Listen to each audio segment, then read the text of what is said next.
Hills. Um, sorry, I just got a pop up in my face. Gathering in Northern Hills, we're Unitarian Universalist Fellowship. I'm your service leader today. My name's Diane. I think I know everyone here, but just in case. It's wonderful to see you all here on such a beautiful day out.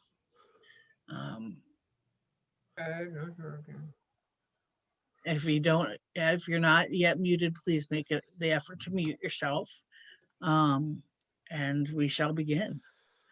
So like I said, welcome to the Gathering in Northern Hills. Today, we are going to, getting tongue-tied again as usual.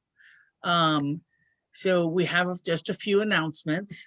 Next week, this Sunday will be Michael Tacy speaking to us on the topic of music and meaning in my life. Next Sunday will be Johannes Bjorner speaking on art and meaning in his life.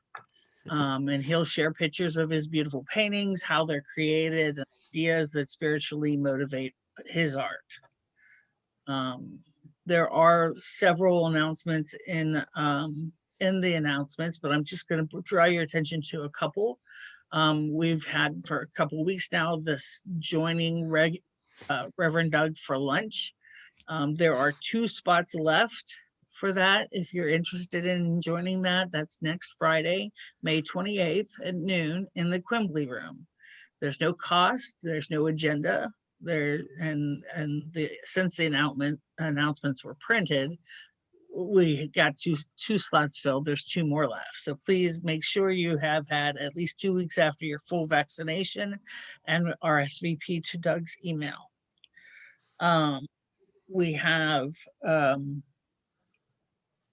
we wanted to thank the people who spread mulch yesterday for us at the church. I'm sure it was a beautiful day for you, and I'm sure it looks great. I can't wait to come by and just see it again. I drive by every now and then just to remember that that's where the church is and how much I miss it. So September 12th is still our designated future open day. We have not changed that because it seems to be a good time for everyone to have gotten their vaccines together, to have at least 2 weeks of post-vaccination, and hopefully the rest of the world will come to a safer time. And so we stay with that. The auction that normally is held in the spring will be held this fall. It's October, Saturday, October 9th. I don't know why that was so hard to say. There's just many more of those to be enjoyed. And if you have anything to announce or share, we can do that later on in the sharing of joys and sorrows. So now we'll light the chalice, Reverend Doug.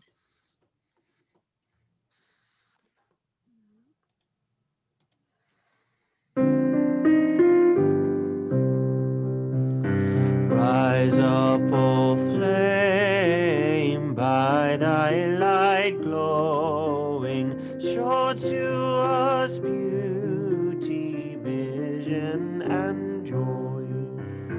Rise up, O flame, by thy light glowing, show to us beauty, vision, and joy.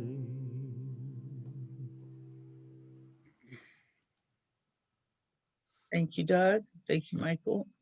Let us now prepare our minds and hearts and souls for the message we're receiving today from Michael. So I'm just going to introduce this next hymn. It's an old classic that really needs no introduction, but I make a point to always sing this song when I give the message, so I'm going to do it again. It's Spirit of Life.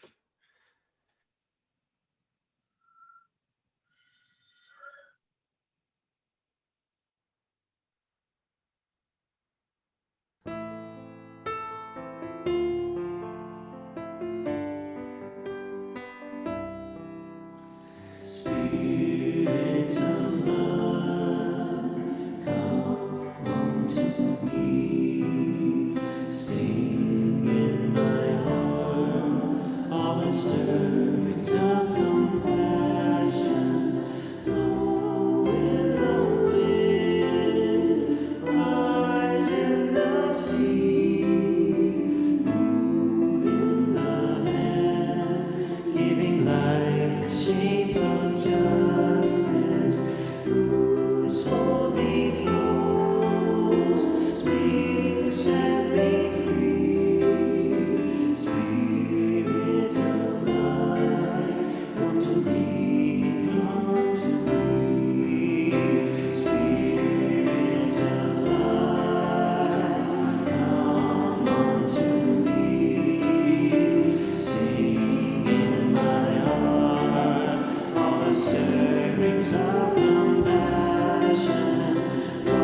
Please join if you are willing and able in our unison affirmation. We pledge to create a welcoming community that celebrates human diversity, encourages spiritual growth, fosters responsiveness to our world, and commits to the future of all children.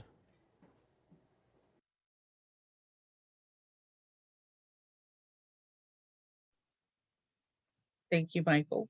And now Michael will share his thoughts on how music and meaning in his life. All right, everyone. So I know your order of service says that we're going to have a talk back after this, but we're actually not. I say that in my message too. It's a video recorded message. I recorded it because I have a lot of like music snippets that I'm playing during it, and it was going to be way too annoying to try and like play those while I'm giving the message here. So um, and we're going to do a musical meditation after it. But I will stick around a little bit after the service if people want to ask me stuff um, about anything. So I'll be here till, noon or a little after. So um, anyway, without further ado, here's my message. I hope that you enjoy it.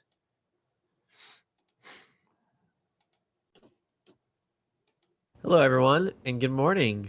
It's good to be here speaking to you and with you about a topic that is obviously very, very important to me.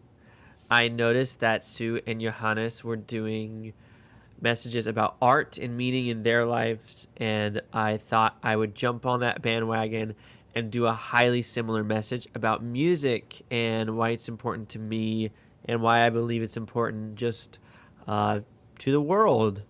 And yes, it gives meaning to my life personally, of course, but I do think that music is an important part of a functioning society, and all the arts are there because of their ability to give meaning to the mundane.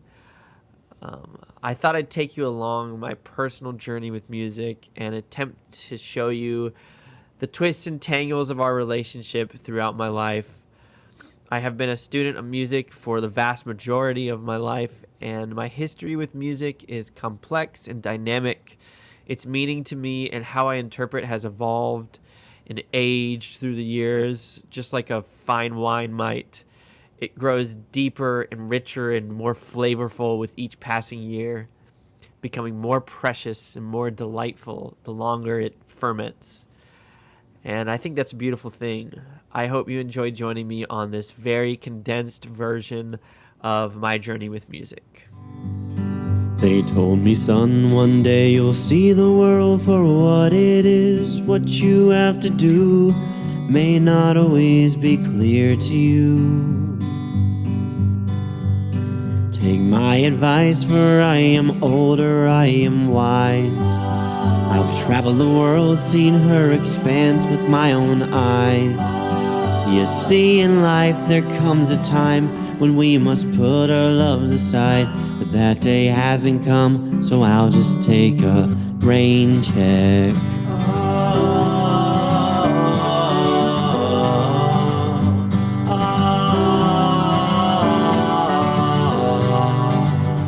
Worn out ivory and honeyed antique strings, somber melodies across the church they sing. I see that fire in your eyes until the music dies. Now the cold shroud of silence fills the air. So I place my hands upon the tattered strings, and I fill the room with echoes of my plea. And the voice trapped in me now finally free. Until tears filled my eyes, I did sing.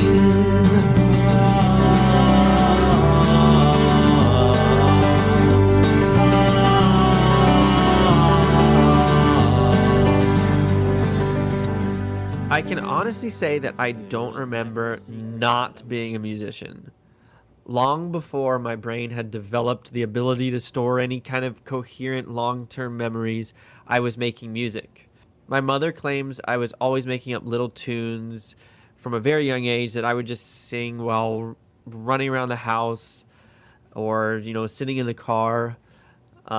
Like many children who were raised in the 90s, I spent a lot of my free time watching movies, and just about every movie that I watched was some form of musical, whether it was a Disney film or an actual like musical production, like things like Willy Wonka and the Chocolate Factory, The Music Man, Chitty Chitty Bang Bang, Hunchback of Notre Dame, to name a few. And while I don't remember a lot about that time in my life, I do remember the inexplicable joy that I got out of singing along to that music. I was fascinated by this kind of crazy idea that sounds could change the way that I felt pretty dramatically. I was obsessed with the possibility that if you arranged some sounds carefully enough, that you could turn a bad day into a good one, or bring someone to tears, or inspire them to get on their feet and dance. I just thought that was so cool. And it's a lot of power, really. Leonard Cohen has this great quote. He says, quote, "Music can name the unnameable and communicate the unknowable," end quote. And I really believe that music can reach somewhere into that mere spoken words can't. And it can inspire us with this uniquely potent vigor that nothing else, at least to me, can really do. I just wanted to be the one to give that to other people. I wanted to be the one that was making that feeling happen in someone else. In the song you just heard that I used to introduce my message, I have a line where I describe a formative memory of mine, which is from the childhood church that my family used to go to. The line is, "Worn out ivory and honeyed antique strings, somber melodies across the church they sing." I don't remember the details of this memory. I don't know what piece they were singing, and I was too young to comprehend the specifics of what was happening. But I do remember the sound that those singers were producing in combination with those rich, shimmering tones of the piano, and it transported me to somewhere I didn't know existed here on earth. And I thought to myself, this must be what heaven sounds like. It has to be. And in an instant, a lifelong musician was born. From then on, I had this burning desire to inspire that same kind of revelation in other people. At the time, I'm not sure if I was even aware of any of the deep or real motivations behind what I was thinking, but nonetheless, I was obsessed. It might shock you to learn that, speaking now as a music teacher, I didn't do well with teachers. I really just preferred to learn on my own. For years, I was mostly self-taught, with my father providing loose guidance. He knew that I was not good with being told what to do, and he walked that tightrope really well. He balanced right between helping me too much and helping me too little, and he encouraged me to grow and explore in music however I wanted to, rather than telling me to play anything a certain way. I began to learn how music worked on like the back end kind of, and thus I started writing my own music. It started out very vague, and I was just learning how to convey loose ideas through music. One of the first kind of coherent pieces that I remember writing, I was probably around 10 to 12, around that age, and it was a highly narrative piece called The Fall of Atlantis. And it was a story told through notes of a grand city that fell into ruin through conflict. Take a quick listen.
I just thought it was so cool that we could simply play sounds and a story would begin to unfold in our head.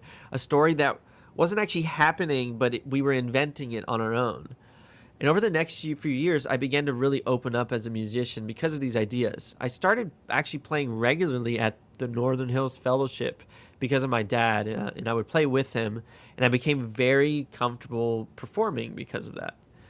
I was writing lots of music similar to what you heard just now, and I would play them at church sometimes, and I always thought that was super cool that they let me do that. It was usually instrumental, and always instrumental at that time, and it was relatively good at conveying an idea, but I really hadn't touched on the heart and soul of music yet, which is those deep, indescribable feelings that only music make it possible to convey. The first time I ever ventured into that territory was when I wrote the song Something Right at age 14. Take a quick listen. And though I feel lost, I have to think I must be doing something right, 'cause I got you with me tonight. But I must be doing something wrong, 'cause you haven't been here for long enough. And I can't believe it's you I see,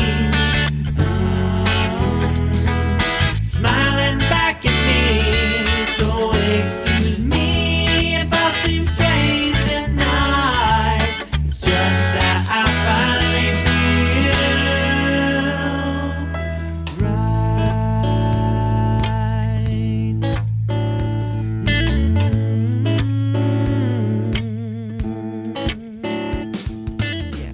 Despite being old and I think not that deep or anything, this is still one of my most requested songs. It's a love song.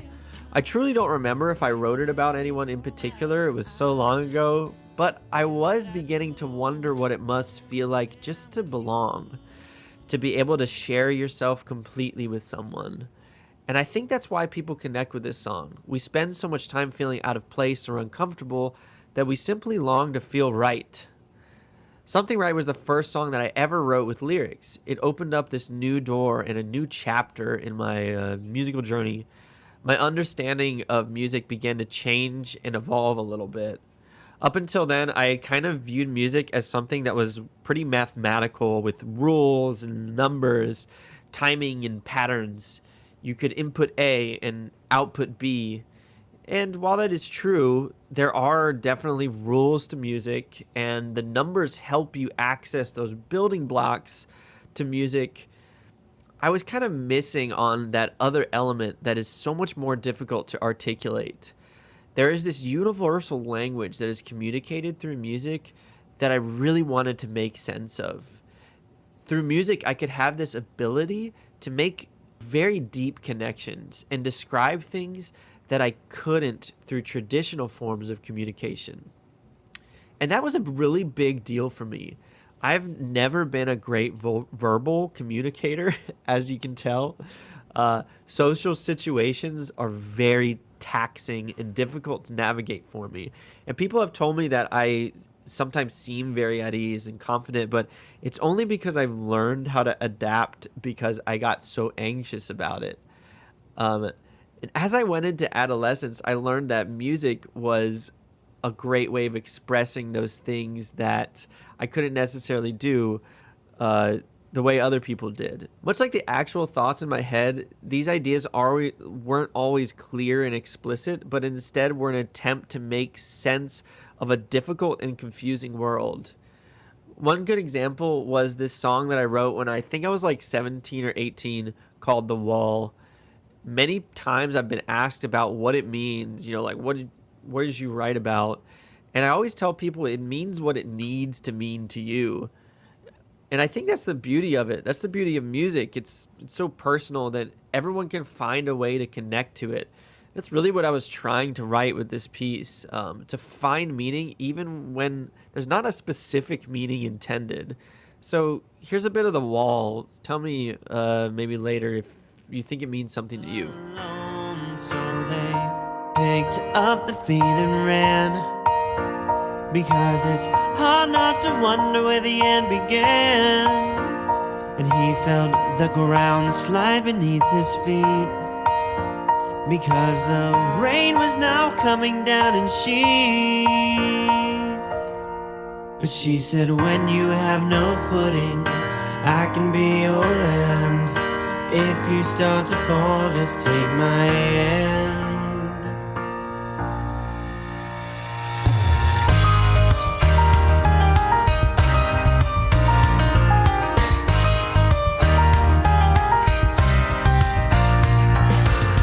And now he's wading through an endless field of snow. He holds his back as he wonders where the years did go.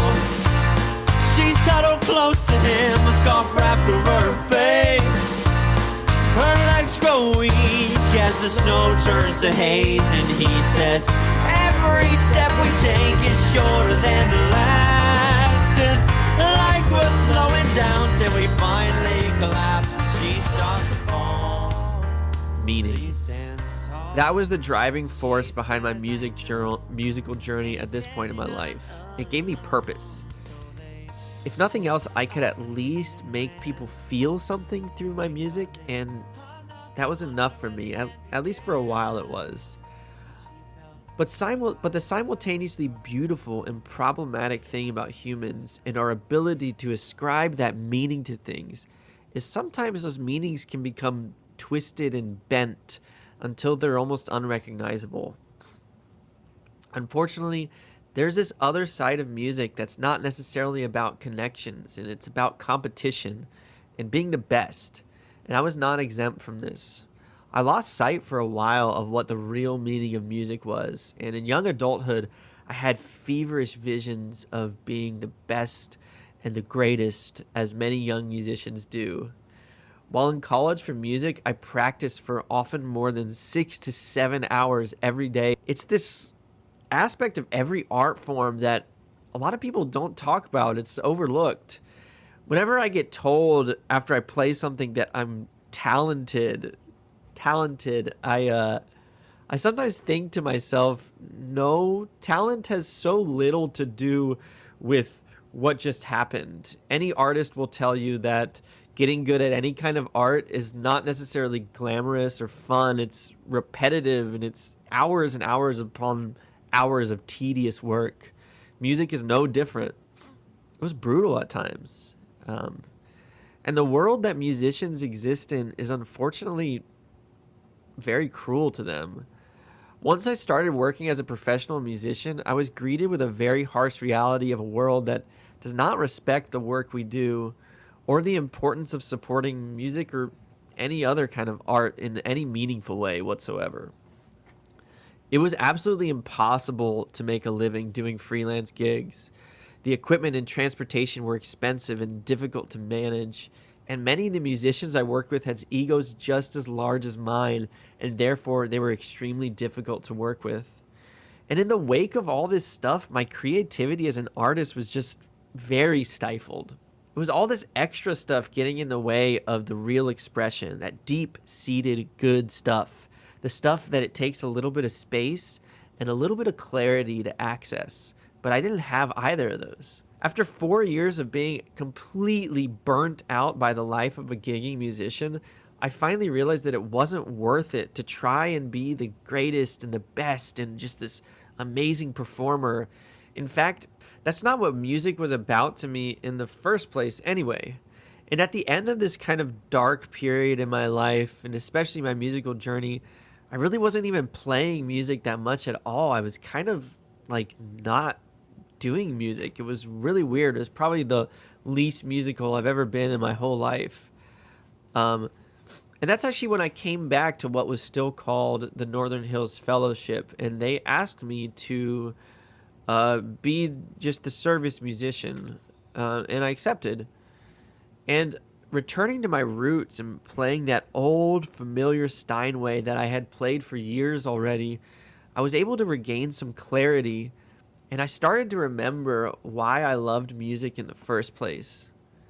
It was about that time that I wrote the song Friction. Here's just a little bit of it. Living that way, but no. Listen to my lyrics, learn my intention. Listen to my music, man, and dig those extensions. Cause I like my chords color with notes past the seventh. I'm sorry if it's too much of your tiny span of attention, but really I write lyrics that mean something to me. People always tell me one day I'll get what's coming to me. This has never really been about the money to me, so I don't care if you hate this song, cause then love it for me. I'm scared, I'm scared.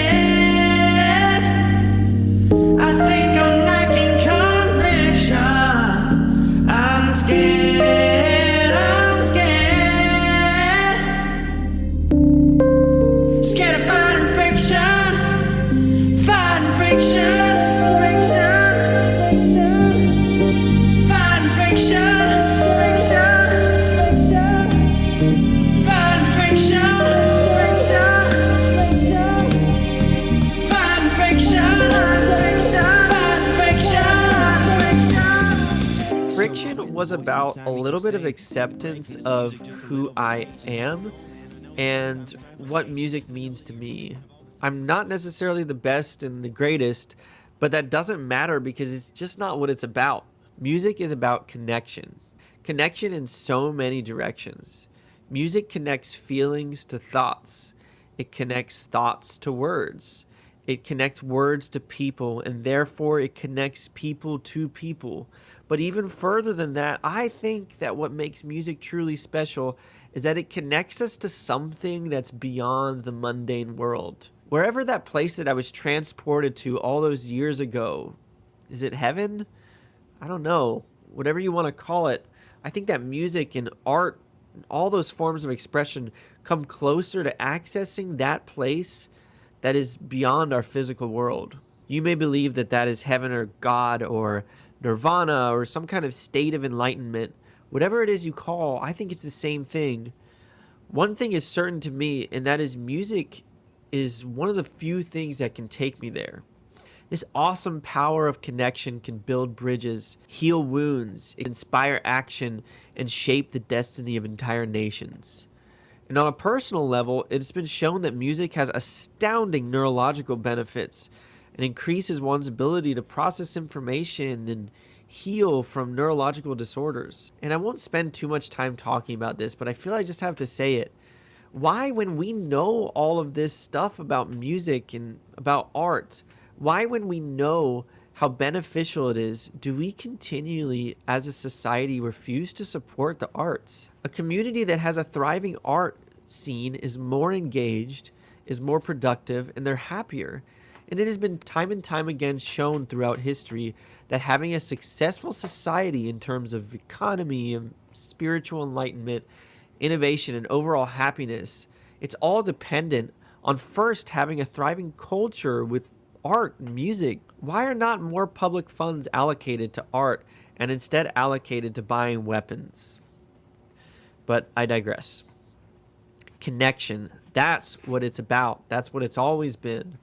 When I play music, I'm reminded of all the bonds that I've formed throughout my life.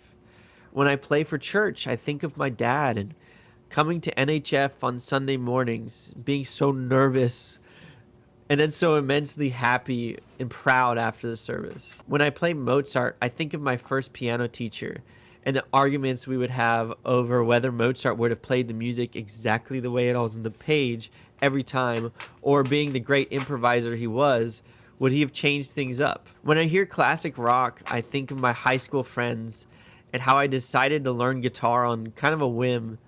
I think of the fond memories we have goofing around and playing in bands together. When I hear any kind of modern rock or pop, I think of my brothers and brotherhood and the many hours we've spent together laughing, eating pizza, drinking beer at Arnold's, and playing music. And when I hear choral music and those rich harmonies of the human voice, I think of the wonderful people I've met at this church who I'm saying in choirs with and I've had the pleasure of directing. And I thank that spirit. I think of it as some wise, invisible entity, this spirit of music. Thank you for connecting me to the world around me. It has given me so much purpose and so much meaning. And now, instead of a talkback, I invite you to join me in a kind of musical meditation. Nothing quite puts me in a spiritual place like a cappella choir voices, So I wanted to perform a inspiring a cappella piece for today's service. And for that, I called upon one of my oldest and best friends, Skylar, whom a connection was made through music with her. And we recorded this gorgeous piece by Dan Forrest. It's called Entreat Me Not to Leave You. And as I was singing it, I couldn't help but think of this as my plea to that spirit of music. Entreat me not to leave you. And I hope that it transports you somewhere very meaningful. Please join me in listening, and thank you.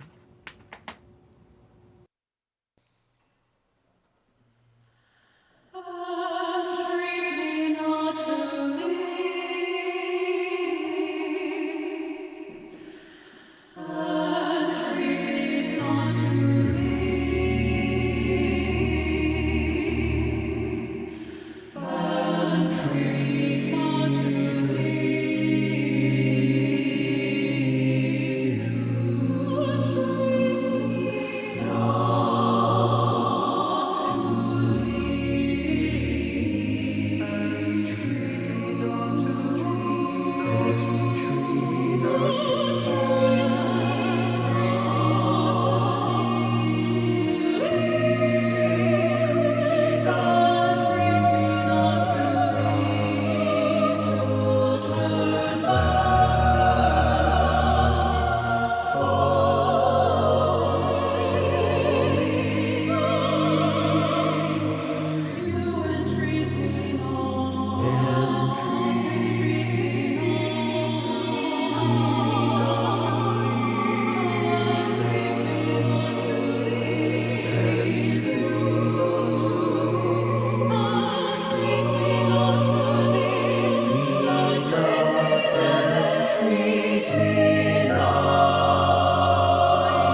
Thanks everyone for listening.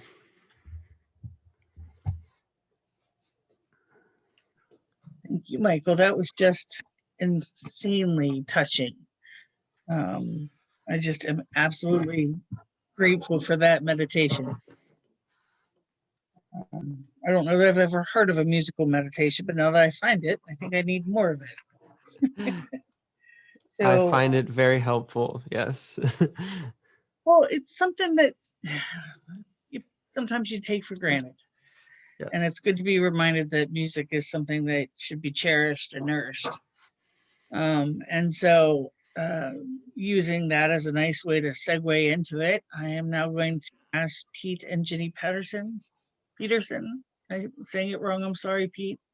But they are going to introduce the spark for today. Pete, I think you're still muted. Yeah, you're muted. I'm sorry. Starting over again. Today is Spark Sunday, and the organization we're highlighting is Lighthouse Shakely Center. And just as background, that group of 18 to 24-year-old youth was the basis for starting our outreach at the gathering years ago, thanks to Jenny. And today it's grown into supporting other organizations, and we've over the years worked with Lighthouse to monthly provide lunches, which has been set aside because of COVID, and also hygiene products that we supplied up there, as well as whatever else that came along that we could participate on. So part of today's contributions will be a donation to the Shakely Center. And so with that, what, Jenny? There was a great article in the paper this morning. Yeah, in the Inquirer, there's an article that doesn't mention Shakely, but it's written by the Lighthouse president or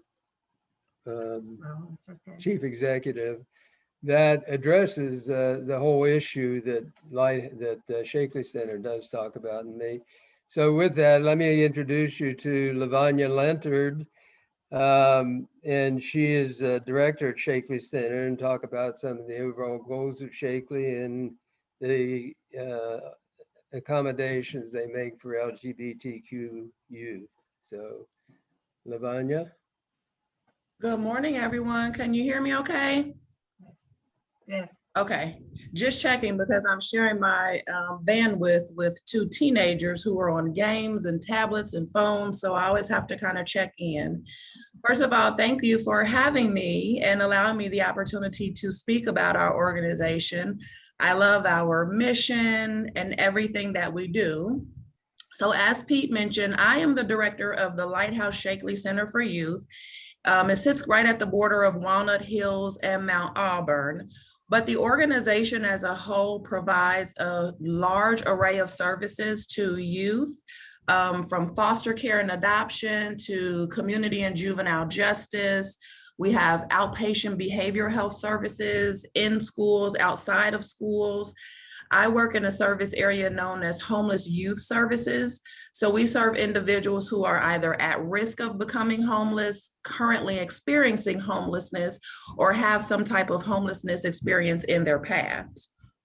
So I am the director of what's called, as Pete mentioned, our transition age youth. That's a HUD definition, 18 to 24-year-olds. I'm the shelter director, and I also have our outreach team under my direct supervision as well. So at the Shakely Center, we have a 36-bed shelter. I told Pete and Jenny, we're currently running at a 32-bed capacity.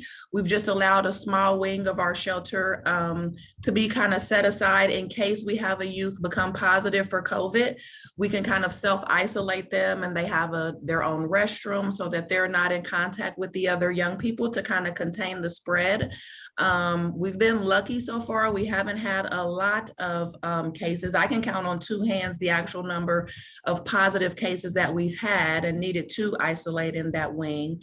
And looking forward to, as we kind of come from up under some of our COVID restrictions, looking forward to very quickly opening back up to our 36 bed capacity. The organization is beginning to allow volunteers again, so we appreciate, thank you very much, the donations that you guys have provided in the past as far as like meals and things of that nature. So if you're moved in the future to come over and volunteer, please do so. In our shelter, so first of all, I'll talk about our outreach team, which goes out in the community. We do a lot of partnerships with other agencies to try to identify and locate where young people may be hiding, whether it's in abandoned buildings, under bridges, in homeless camps, wherever we think we can find young people and connect them to services. Some young people, surprisingly enough, have no desire to come into shelter, and we respect that. They may have had an experience in the past, or just for a number of reasons. They may just not even want to come into shelter. So we do have 3 outreach case managers who will still serve young people, provide all of the services that they would get if they were connected to the shelter. So they still get case management. They can come to the shelter for meals, to wash their clothes, to have some social connections if they want, and then they'll go back to wherever they may be staying. So HUD defines homelessness in a couple of different ways. What I've just described is street homeless, but we also have what's called category 2, which is unstably housed young people. So they may be staying with friends or family who are like, hey, you can't stay here very long. I won't make you go sleep on the streets, but you need to figure out something else for your housing. And our street outreach team works with them as well, just to identify what is that stable housing going to look like, whether it's reunification with family or going into their own independent setting. If they do have a desire to come into shelter, we bring them in, and again, they get those case management services. Full, life skills is a big part of what we do. So we want to get youth in and out of the shelter as quickly as possible, but we don't define any parameters for how long they can stay, because we follow a model of what's called housing first. And what that basically means is our priority is getting youth off of the street, away from homelessness first, and then we identify what other services need to be wrapped around them. So they can come in with, I say, anything in their literal or figurative bag, not anything, because we do have a metal detector for safety, but they can come in with unstable, undiagnosed mental health issues, and we don't turn them away unless they're actively in crisis, in a mental crisis, and then we want to get them connected just to kind of get them out of that crisis state.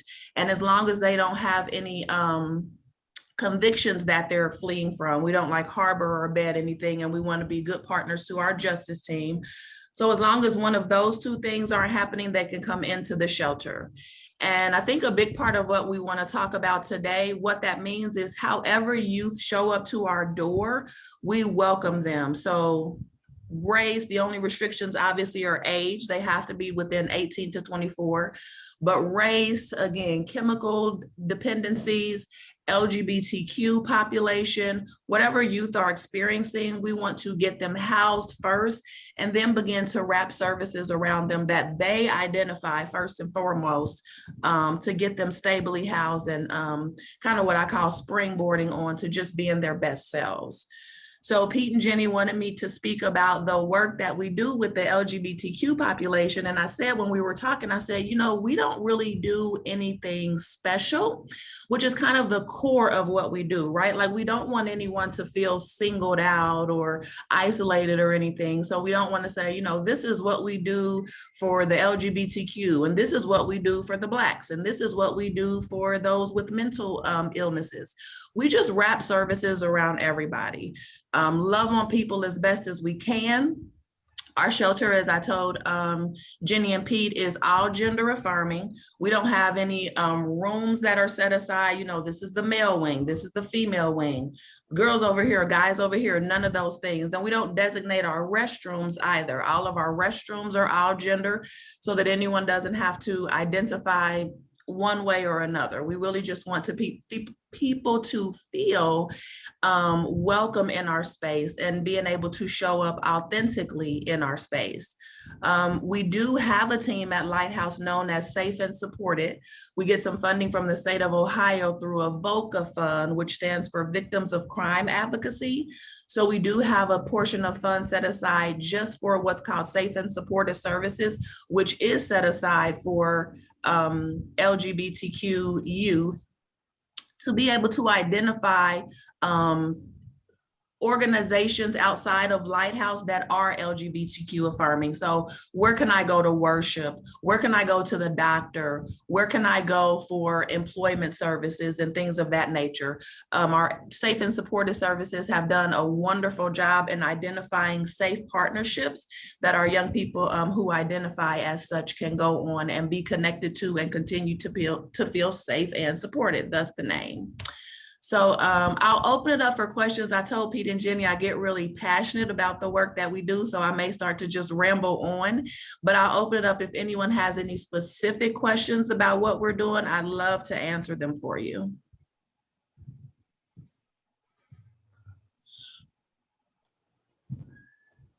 Nothing specific, just saying thank you. Yeah. Very welcome, very welcome. Thank you guys again for your donations. Thank you for identifying us and wanting to help out. The hygiene kits come in really handy for young people to come in and, you know, just be young and take care of themselves. We do work on hygiene. If you remember being 18 to 24, that is an area that we have to kind of focus on. Along with our other life skills. We appreciate the hygiene kits and the food donations as well. Thank you, Lavanya, for being here. And Great job. yeah. Pleasure, my pleasure. Pete and Great to Jen hear. have my contact information. If anyone wants to reach out to me directly, I welcome it. Okay. And on that note, it is our time to share the wealth, and this week's funds will go to the Lighthouse as a contribution to help them continue their good work. Please make sure that when you give this week, if you want it to go to them, that you write Lighthouse on it. So that we know that it's going there and that's not for general church use. Lighthouse and Spark on your check Oh, or donation. Sorry, Lighthouse and Spark, my bad. Thank you, Joe. So if you are interested in sharing the wealth, as usually, you are able to write a check and send it to the office. You can set up automatic donations directly from your bank. You can use the instant online giving app, Givelify. Just make sure to designate both that it's Lighthouse and Spark on your check so that we know where the money goes. So we'll take this time if we have some music, please, while we're sharing the wealth. Or not. Okay. Is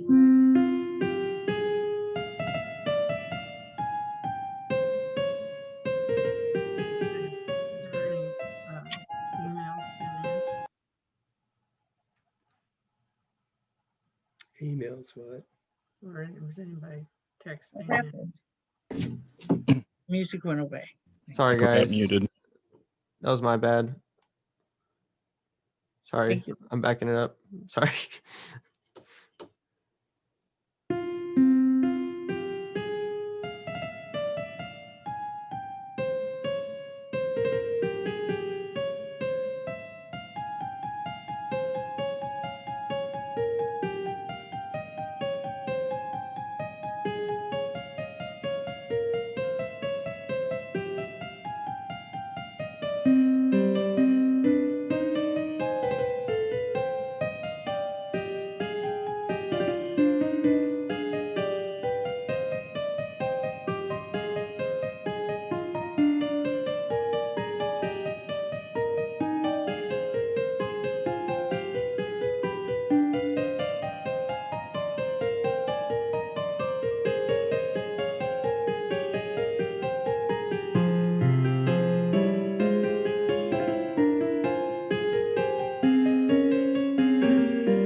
Thank you, Michael, and thank you all for giving. So now comes to the part of our service where we express the joys and sorrows in our hearts and in our lives. Before turning it over to other people, I did want to publicly express our sorrow for Michael's family, specifically his wife Julie, on the passing of her grandfather. Let's keep Michael and his family in our hearts and in our minds for the near future. Our family also had a loss this week. My daughter's great uncle Earl passed away this past week and had a funeral that we couldn't make to it because of the COVID virus. Lovely. So my heart is out for my daughter more than anything, but everyone's loss. So someone please share our joy.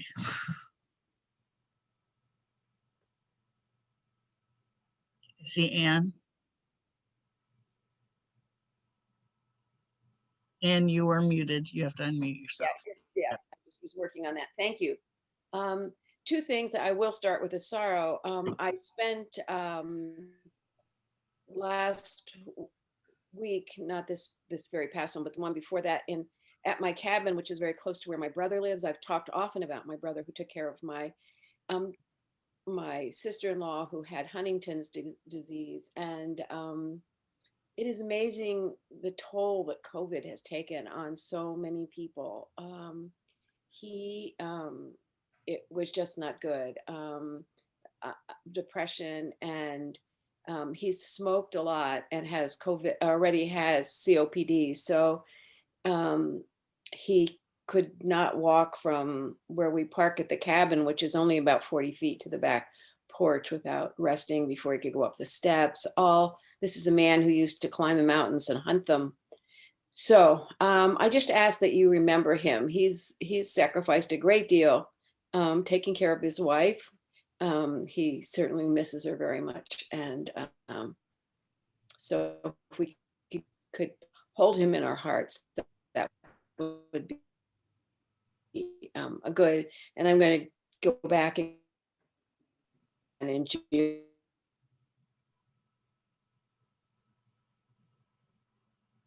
I don't know if it's me or if it was Anne, but that kind of broke It up has there. been IEP type of I think Anne's internet is not holding up too well.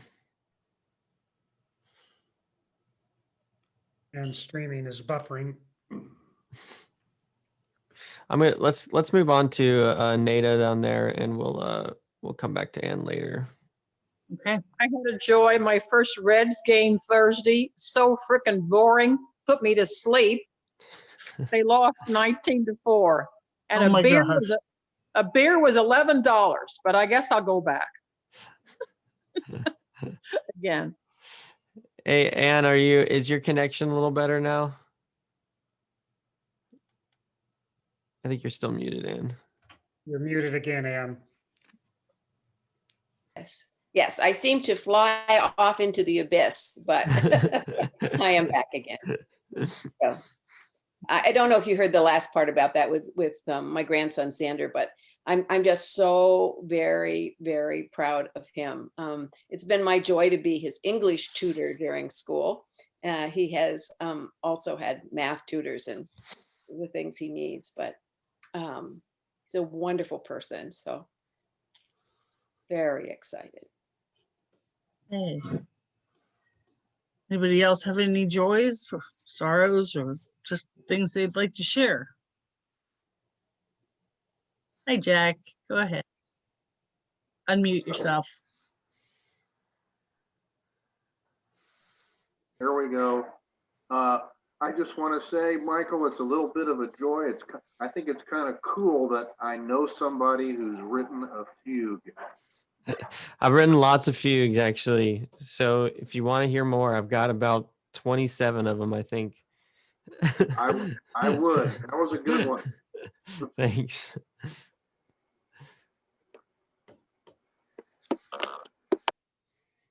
All right. Anyone else? And for all of those thoughts not shared, good and bad. I'll put my metaphysical rock to my metaphysical chalice of water. I'll hope that even in your silence, you will grow and be consoled or lifted up, whichever you shall need. I think that brings us to the end of the program, but I am not. We're gonna close out with a little bit more music. One more song. Yeah. Oh, there you go. I'm sorry. Singing it- together. Yeah, it wasn't in the program because of that was my fault. Just had a hectic week this week. It's all right. And I'll have closing words and conclusion of the service after. Thank you. All right. Here is How Can I Keep From Singing, which is an often overlooked and underrated hymn in our hymnal number 108.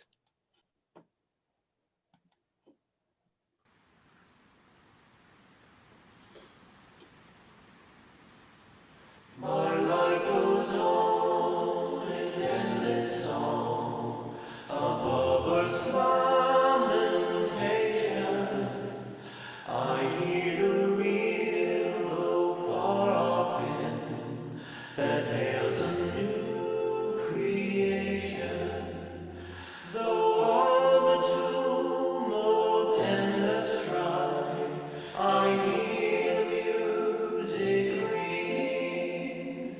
It sounds an echo in my soul. How can I keep from singing?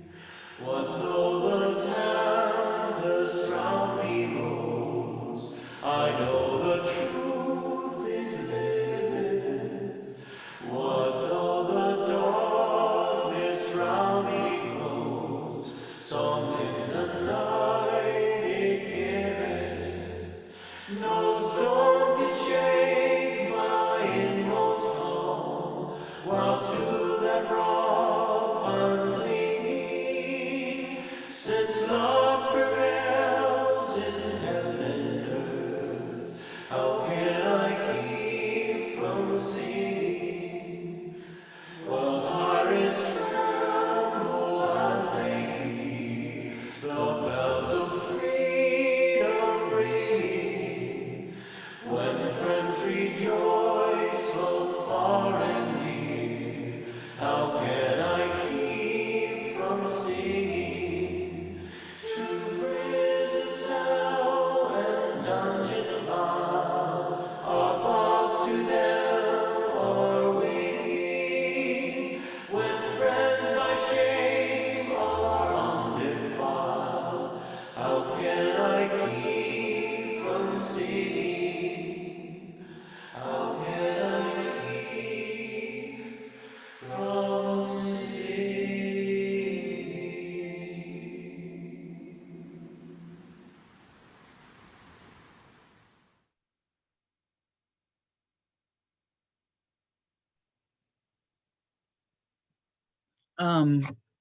For closing words, music is the heart of life.